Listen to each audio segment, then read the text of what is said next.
Let's talk about file handling with NumPy. NumPy provides a range of functions for in and output. There's a number of functions here: load, save, save Z, compressed for NumPy binary files. What NumPy allows you is to save the entire or parts of the workspace. So you have the same variable names with the current values that you want to save in a NumPy binary file. They are usually saved as NPY. There's a number of functions that operate on text files and then other binary files. What we want to focus on for this part here is the save text and gen from text functions. For save text, you can save an array to a text file. Gen from text, you can load data from a text file, and you can specify what to do with missing values. Let's look into gen from text here. NumPy gen from text, it takes as parameter a file name.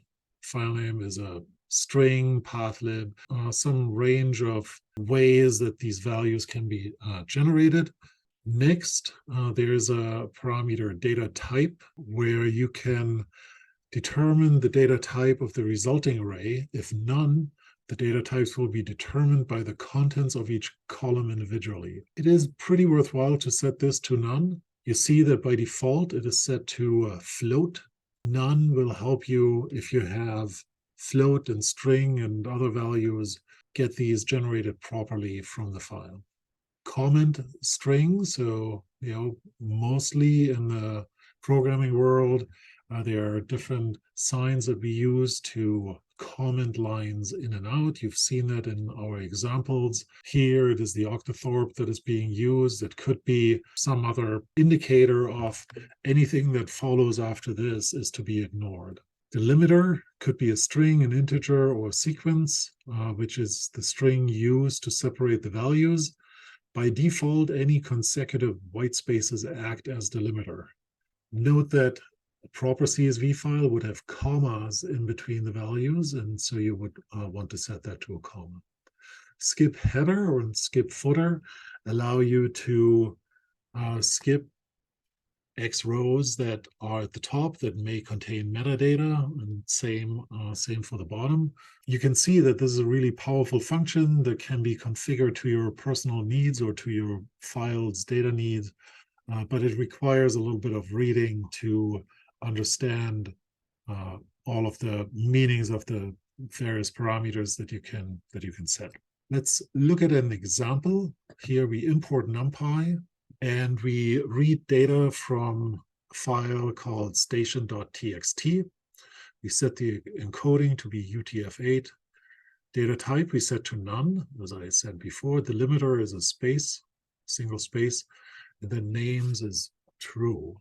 If we print stations here, so we take all of this, save this into the variable stations, we print this, we get this output. We have a large NumPy array, and each line here is a sequence. It starts with a station name, and then perhaps a latitude, a longitude, maybe an elevation, and some other stuff that isn't immediately clear here. Perhaps we want to look at what the column names are. So we look at station D-type names. And what names here means is that the first row of this station file contains the header names or the column names, and they are to be read from the file. So we have name, latitude, longitude, elevation, type, and then something got cut off here. This column here can be addressed with the value names. So we can print stations name and get a long list of all of the stations that are in here. Again, there's some cutting off that has happened, which should get the idea across. And we can also plot all latitudes. So what you have now is, in essence, a small database that you can dynamically address. You can do column-wise calculations. You can extract the latitude and longitudes of these stations. You could perhaps plot all of the stations and add the names. You could perhaps plot all of the stations on a map and add the names as label. You have all of the information in the stations object. Let's look at save text. So when we are writing to the file, save an array to a text file. So here it has a file name and X, which could be a 1D or 2D array-like data type, which is to be saved to the text file. You can provide some formatting, delimiter, new line, etc. The formatting here is probably going to require the most time. You are allowed to apply a single formatting string. So here the field should be 10 spaces wide, 5 of which should be the significant digits of this float. But you can also see that this could be a sequence of strings. So you could actually provide formatting for each column. And this is definitely something to experiment with and make sure that you get this right. And there's even additional information for complex numbers here. Delimiter should be clear, right? By default, it's a space, but if you want a different delimiter, say a comma or a tab or something, you can put this in here. You could have a header string. This could be the metadata that you want to include. Same for the footer, and perhaps the common string that should be added before each line of the header and footer strings. We use the previous example. We import NumPy again. We read from station.text. So this is what we've just done with gen from text.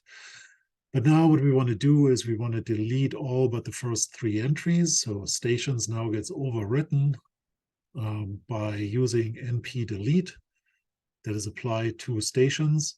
And we delete over the range that starts at 3 and goes to the length of stations. And then we save the shortened station array into stations short.txt. The format string here is that we want to have a string in the first column that was station name, and a float for the latitude and longitude, and then integers for the elevation and the other 2 columns. And the new file content now looks like this, that only the first 3 stations have been saved.